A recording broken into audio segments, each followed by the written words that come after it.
Kisah nyata kemelut di Vietnam ini terjadi pada akhir 1945 saat Perancis mengirim satuan tugas yang berisi kebanyakan para serdadu muda ke Indochina, tepatnya di Vietnam. Misi mereka ialah mengembalikan kedaulatan Perancis di tanah Vietnam dan memberangus para pejuang lokal, sekaligus mengusir keberadaan Jepang meski Jepang sendiri sebenarnya sudah menyerah di Perang Dunia Kedua. Namun tugas ini bukan tugas yang ringan ternyata, karena nantinya para serdadu muda Perancis ini merasakan sendiri betapa liar dan sengitnya perjuangan gerilyawan Vietnam yang dipimpin oleh Ho Chi Minh. Dan sebagai catatan, film ini berloncat-loncat dari bulan ke bulan dan tahun ke tahun. Dimulai dari 1945 setelah selesainya Perang Dunia Kedua hingga tahun 1950. Kita akan mengikuti perjalanan dua protagonis utama selama 5 tahun. Dari masa mereka muda dan lugu sampai menjadi sosok terkenal di mata Perancis dan Vietnam. Nah, untuk lebih jelasnya kita simak sampai akhir bor.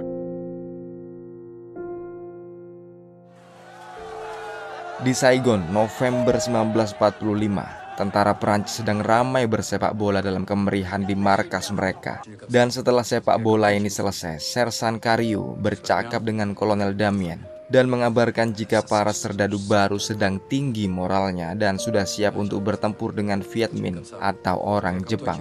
Dan memang Jepang, meski kalah perang, masih belum angkat kaki sepenuhnya dari Vietnam. Perancis mendengarai jika kini Jepang malah mendukung gerilyawan lokal dan terus memusuhi Perancis. Di jalanan ini juga selanjutnya malah muncul barisan lokal pendukung Ho Chi Minh yang terus meneriakkan usir Perancis dari Vietnam sepanjang jalan. Dan film pun lantas langsung berpindah ke beberapa bulan berikutnya, tepatnya di Februari 1946 di Mito, delta Sungai Mekong. Para serdadu muda ini diangkut dalam sebuah kapal kecil. Komandan mereka menerangkan jika di seberang mereka ialah area musuh dan mereka akan langsung menuju ke dalam hutan. Skuad pun segera dibagi antara mereka yang mengikuti Sersan Robert atau Sersan Kariu dan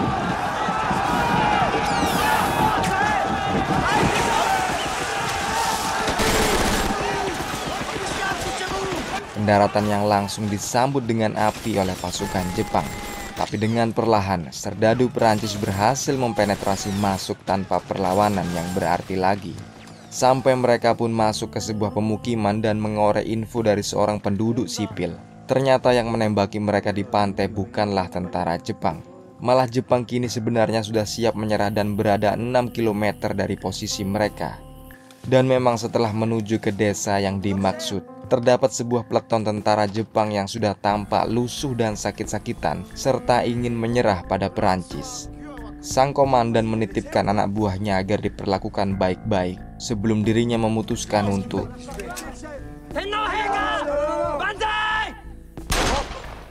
Sementara itu kepala desa mengungkapkan terima kasihnya telah membebaskan mereka dari tentara Jepang yang selama ini selalu kejam dan keras pada warga di sini. Namun Robert tak peduli. Ia menyangka jika bukan Jepang, maka pasti pejuang lokal yang berasal dari desa ini yang menembaki mereka di pantai saat pendaratan. Dan kalau kakek tua ini tak memberinya info kemana para pejuang bersembunyi, ia akan membakar desa ini. Dan memang dugaan Robert ini benar adanya karena Sersan Kariu menemukan bendera bintang dan beberapa selebaran propaganda. Dan lagi-lagi kakek tua ini menjadi bulan-bulanan, hingga akhirnya Perancis pun membakar desa ini.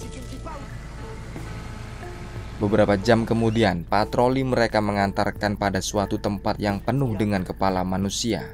Kuok menerangkan jika ini ialah warga desa yang sudah dibunuh oleh Viet Minh atau gerilyawan Ho Chi Minh karena dianggap membantu Perancis.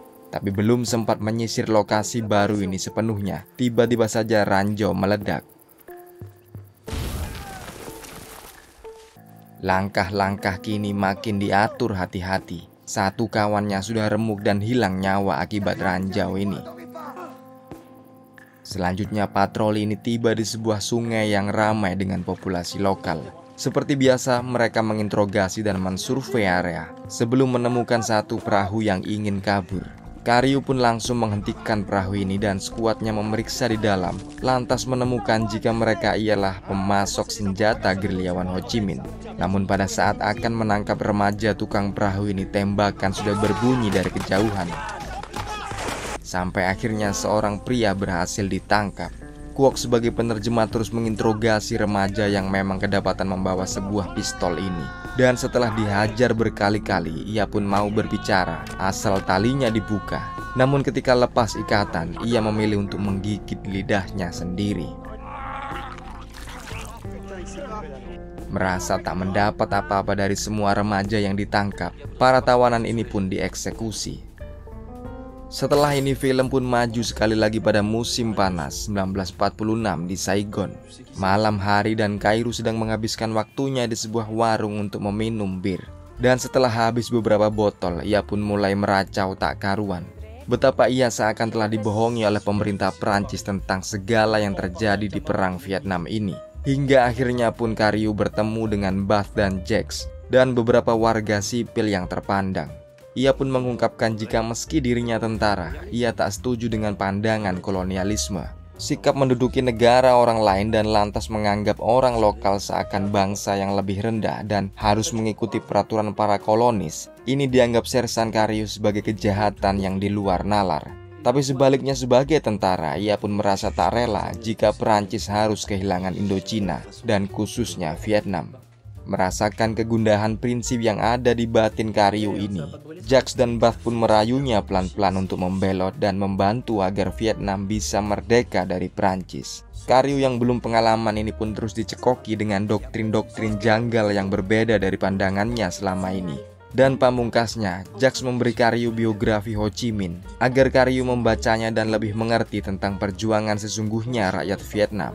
Namun pada 11 November 1946, pasukan Perancis membombardir area Hai Phong, membunuh 6.000 orang sekaligus menyatakan jika perang antara Perancis dan Viet Minh masih akan bergulir panas.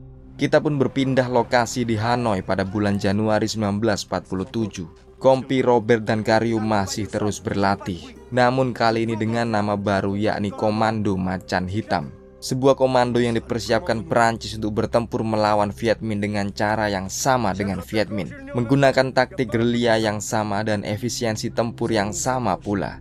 Lantas Kolonel Damian pun menambahkan, jika tugas mereka ialah menyebar teror dan hoax, sabotase, serbuan malam, tembak lari dan cara gerilyawan yang lain akan ditiru dan dipraktekkan, hingga membuat gerilyawan Viet Minh yang asli kacau dalam kebingungan. Kalau perlu mereka akan menculik dan membunuh warga sipil.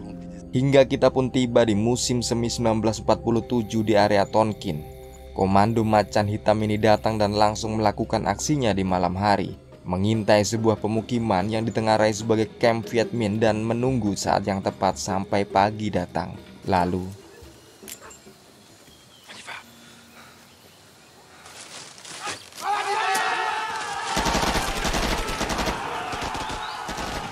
target mereka singkat, bunuh semua yang tampak. Hanya saja, Kario tak bisa melakukan hal yang gila ini. Pembantaian ini hanya menyisakan sebuah keluarga saja dan kedua anaknya, agar mereka bisa mengabari Viet Minh jika ini semua ulah Komando Macan Hitam Prancis. Dan lantas Robert pun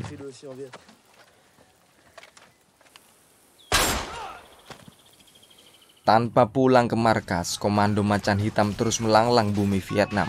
Kali ini di Bukit Langson di awal 1948. Dengan frontal Robert dan Kario menerjang bukit pertahanan Viet Minh ini. Dan dari semuanya, hanya Robert yang menganggap mereka bisa menang di bukit ini. Kario sendiri merasa bahwa Robert memang sudah berubah menjadi pribadi yang kejam dan tak bermoral. Sampai beberapa menit kemudian Kario dihantam sebuah roket.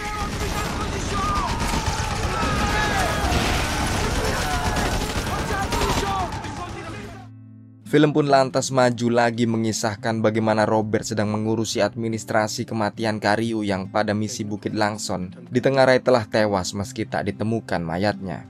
Tak ada yang tahu jika Kario masih hidup dan bugar. Ia berhasil kabur dan kini sedang dipenjara oleh para gerilyawan.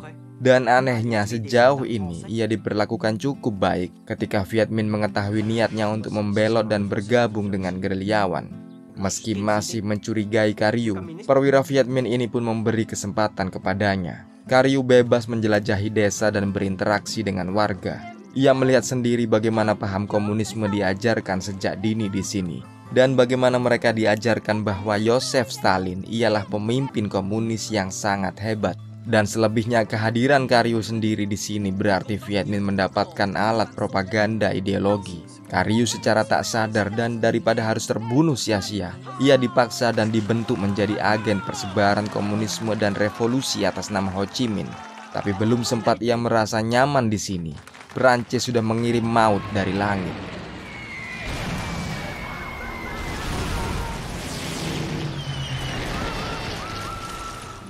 Berikutnya di musim gugur utara Tonkin tahun 1948, Komando Macan Hitam akhirnya mendengar sendiri bagaimana Karyu menjadi pembelot dan menyuarakan propagandanya. Mereka kecewa betul jika mantan sersannya kini malah memerangi Perancis sendiri. Mereka bahkan sudah melihat sendiri bagaimana karena aksi mereka, Viet Minh dan Karyu juga makin brutal dalam melakukan perjuangan mereka. Dan dari semua tubuh bergeletakan ini ternyata ada satu orang yang masih bernafas dan langsung mengungkapkan jika ada orang Perancis di tengah skuad Viet Minh, sekaligus meyakinkan Komando Macan Hitam jika Karyu memang masih hidup dan kini benar-benar menjadi pembelot. Lantas di musim dingin 1948 di pos komando Viet Minh, Jenderal Nguyen Binh dan anak buahnya sedang membicarakan persiapan penyerangan besar-besaran di region Bacan. Dan kali ini Karyu diperintah untuk menyamar menjadi pasukan Perancis. Ia akan ditemani oleh Hans atau Fong, bekas legiun Perancis asal Jerman, yang juga kini menjadi pembelot. Mereka berdua inilah yang akan diplot menyamar menjadi pasukan Perancis untuk mengacaukan situasi saat penyerangan. Maka di suatu malam awal 1949, Viet Minh mulai bergerak ke benteng Bacan, utara Tonkin. Tak main-main para Viet Minh ini membawa artileri-artileri bikinan Soviet yang langsung memukul interior benteng. Sedangkan Karyu dan Fong masih bersiaga penuh menunggu giliran mereka tiba dalam gelap. Dan berikutnya infanteri mereka merangsek naik dengan teriakan berang menerjang maju. Tangga-tangga pun dinaikkan dan tak peduli berapa nyawa yang hilang, Viet Minh terus berusaha menaiki tembok benteng, mengingatkan kita bagaimana cara pengepungan kastil di abad pertengahan terjadi. Sampai akhirnya sinyal pun diterima oleh Karyu dan Fong, sementara tentara Perancis sibuk menghadang penyerbuan tembok benteng. Kedua pembelot ini pun menyamar dan meminta agar pintu belakang benteng dibuka. Tapi seketika gerbang belakang ini dibuka, gelombang Viet Minh menyusul dari belakang. Keesokan harinya, benteng Bacan yang kokoh ini pun kandas. Bendera bintang kuning dinaikkan, Perancis bertekuk tanpa daya. Dan tak menunggu lama, para perwiranya pun langsung dieksekusi. Ini membuat kubu Perancis meradang parah. Kali ini mereka mengincar pemimpin tinggi Viet Minh, yakni Ho Chi Minh sendiri, yang dikabarkan sering datang langsung ke medan perang untuk menyemangati pasukannya yang sedang bertempur. Operasi pun langsung digencarkan oleh Komando Macan Hitam. Robert terus berusaha menyibak pergerakan Ho Chi Minh melalui warga-warga yang ditengarai sebagai agen komunis, dan akhirnya mendapatkan satu nama desa, yakni Mirau. Tak membuang waktu, Robert dan Komando Macan Hitam langsung berangkat ke Mirau di malam hari. Dan ternyata saat ini memang para warga dikumpulkan menyambut paman mereka, Paman Ho Chi Minh. Tapi Robert juga melihat Karyu di sini. Dan selain itu ternyata di desa ini juga ada sebuah terowongan. Maka skuad pun disebar. 6 orang akan berjaga di luar, sementara Robert dan Kwok serta sisa skuad yang lain akan beraksi di dalam terowongan. Namun perkiraan Robert ini salah besar. Ia seakan lupa terowongan orang Vietnam jelas seperti labirin yang membingungkan dan menyesatkan. Sedangkan di atas kini tembakan sudah berbunyi. Pertanda pertempuran sudah terjadi dengan skuad penjaga mereka. Sampai akhirnya beberapa hari kemudian dan secara ajaib, Robert dan Kwok bisa diselamatkan oleh pasukan Prancis. Kolonel Damien memberitahunya jika Ho Chi Minh di desa Mirau ialah Ho Chi Minh palsu yang digunakan untuk menjebak pasukan Prancis. Dan Robert lebih mendendam lagi ketika ini semua sebenarnya sebuah jebakan yang dipersiapkan oleh Karyu. Dan setelah ini film pun maju di November 1949. Robert masih di rumah sakit dan dalam masa penyembuhan, namun ia belum menyerah. Ia terus berusaha melacak keberadaan Karyu dari kawan-kawan lainnya yang baru saja disergap oleh Viet Minh. Ia pun akhirnya mengetahui jika ada sebuah camp di perbatasan Vietnam-Cina yang dijaga oleh seorang Prancis. Sekitar 1 tahun berikutnya pada bulan Oktober 1950, Robert mengunjungi perbatasan Vietnam-Cina. Seorang kapten di sini pun mengabarinya jika entah besok atau lusa, Viet Minh akan segera menyerang mereka sebelum ia menawari Robert untuk menggunakan opium. Opium yang terbukti menjadi kesialan Robert karena pada saat dirinya pulang dalam keadaan teler, Viet Minh mengerjai mereka di jalan dan Kuok pun terbunuh di tempat. Melihat tak ada harapan untuk meneruskan komando Macan Hitam dengan matinya Kuok, ia pun masuk ke hutan sendirian. Ia mencoba meniru apa yang dilakukan oleh Karyu beberapa tahun yang lalu. Singkatnya, Robert pun berpura-pura menyerah sampai ia bertemu dengan barisan Viet Minh yang langsung memperlakukannya sebagai tawanan. Namun berbeda dengan Karyu, Robert dianggap tak berguna dan dikumpulkan bersama tawanan Perancis lainnya. Hingga setelah berjalan berjam-jam, mereka pun tiba di camp yang isunya dijaga oleh seorang tentara Perancis. Camp ini sendiri mirip sebuah desa yang menyeramkan dengan mayat-mayat tentara Perancis bergeletakan di sana-sini. Robert langsung ditempatkan di sebuah gubuk dan menyamar menggunakan nama Victor Laurentis, seorang serdadu Perancis yang sudah tewas. Maka dimulailah kehidupan Robert sebagai tawanan atas dasar sukarela dengan misi pribadinya. Untungnya, semua tawanan di sini sudah mengetahui siapa Robert sesungguhnya dan menaruh respek kepadanya. Ia pun memerintahkan kepada kawannya untuk membocorkan identitas aslinya pada pemimpin camp agar bisa bertemu dengan orang Prancis yang ia tengarai sebagai Karyu. Kabar pun bocor dan hal ini segera membuat Robert dipanggil ke kantor camp. Karena memang komando Macan Hitamnya dulu sudah membuat Viet Minh menderita dan Robert ialah salah satu orang yang paling dicari oleh Viet Minh. Tapi agar meyakinkan, Robert tetap mengaku sebagai Victor Laurentis. Dan bagi Viet Minh sendiri tak ada cara lain untuk tahu siapa Robert sebenarnya sebelum mempertemukan Robert dengan mantan rekannya, yakni Sersan Karyu. Beberapa hari lagi Robert dipanggil kembali masuk ke kantor. Kali ini misi pribadinya pun terpenuhi. Ia benar-benar berhadapan dengan mantan sersan juniornya, yakni Andre Karyu. Karyu pun kini menyadari status Robert di mata Perancis dan Viet Minh. Perancis menganggap Robert seperti legenda hidup, contoh serdadu paling pemberani dan tangguh. Sementara pihak Viet Minh sendiri mencap Robert sebagai kriminal perang yang paling dicari. Dan di detik ini hanya Karyu yang tahu siapa diri Robert sebenarnya. Ia pun lantas mengagendakan jika Robert mau mengatur adanya gencatan senjata antara Perancis dan Viet Minh, maka semua tawanan di camp ini akan dipulangkan ke Perancis hidup-hidup. Karena Karyu sendiri sebenarnya tak peduli dengan apa itu namanya kolonialisme, imperialisme atau komunisme. Yang ia inginkan hanyalah perdamaian yang langgeng. Tak terima dengan proposal Karyu, Robert pun menginisiasi pemberontakan dalam camp ini. Ia mengajak semua tawanan untuk bekerja sama dan membunuh semua penjaga Viet Minh di sini.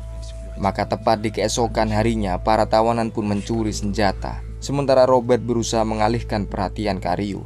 Namun ketika Karyu masuk ke dalam kantor, ia melihat beberapa tawanan bergerak menuju ke gudang amunisi dan senjata.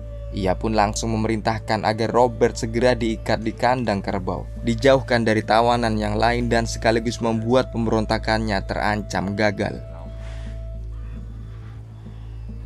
Setelah ini Karyu pun bertindak cepat. Ia mempengaruhi tawanan dan mengadu domba mereka dengan Robert dengan iming-iming bebas dan pulang ke Prancis. Dan sampai beberapa hari kemudian Robert masih belum takluk dan masih terikat di kandang kerbau. Ia mengambil pecahan piring dalam genggamannya dan memohon agar dilepaskan Karyu, seraya menjamin ia akan menuruti semua proposal Karyu. Namun saat tak ada penjaga lainnya,